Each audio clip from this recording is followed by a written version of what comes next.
আপনি একটু ঠান্ডা হন। ডাক লোক ডাক। লোক ডাকলে কি হবে শুনি?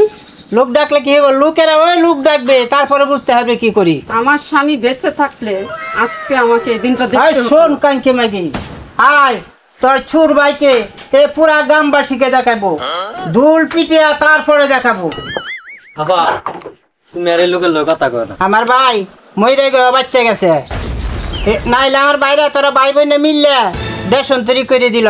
এই জন্যই তো আমাদের পকেটের টাকার হিসাব মিলাইতে পারি না। চুরে বংশ চুর, চুর আমার বাড়ি আজকে লাগতাম না, চুরের বিচার আজকে কই রয়ে সারবাম। কিরে আমার বাড়িতে কি হয়েছে? এমন কি অপরাধ করেছে তারে এইভাবে গাছে বাঁধা রাখতে হয়? আব্বা তুমি তো জানো না ঘটনাটা কি। তোমার ভাই কায়া, তোমার ভাই টাকে, তোমার ভাই পিন্ডে চুরি করেছে।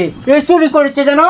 আরে ঘটনা শিকার দিয়েছে, এর বিচার হইব। কি হয়েছে না হয়েছে তাড়াতাড়ি বাঁধন খোল, এটা আমি পরে দেখতাছি।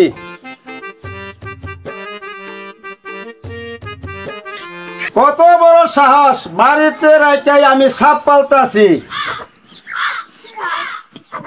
আয় দাঁড়াও, তুমি কই যাও?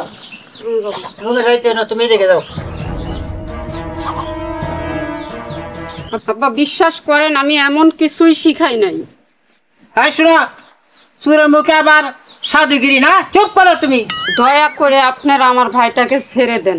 বুঝছি মিঠা কথা চিরা বিজবে না। আপনাদের চিরা ভিজাতে হবে না। আর জয়নালের পকেট থেকে টাকা চুরি করার কথা আপনিই তো শিখিয়ে দিয়েছিলেন। নিজে অন্যায় করে আপনার উপরে সবকিছু চাপাই দিয়েছি।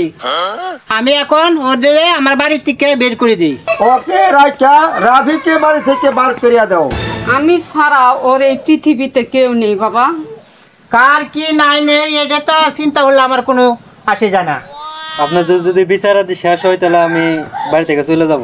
এই যা যা, আমার বাড়ি থেকে বের হয়ে যা, যা আমার বাড়ি থেকে বের হয়ে যা। রাফি, কোন মূল্য যত ফুল নিয়ে আটতে হয় তবু আটবো, এরপরেও তোকে চাই। কিছুদিন পরে হজ করতে যাইব নবীর দেশে। এখন যদি আমার বাড়িতে এসব গন্ডগোল হয় লোকে কি বলবে? হ্যাঁ যাও, তুমি ঘরে যাও। আব্বা লাভি আরে বাড়ি থেকে বের করে দেই। যদি রাবিয়ারে বাড়ি থেকে বার করে আমার নাতির কি হবে? তা চিন্তা আপনার হলে কোনো লাভ নাই। রাবিয়া বাড়িতে থাক। হ্যাঁ লাভিয়া বাড়িতে থাকবো না, লাভিয়া গাঁটটার ধরে আমি বাড়িতে বের করে দিব। আব্বা বালাটা মেলায়ও, ফুসকনি কিন্তু বড় আছে।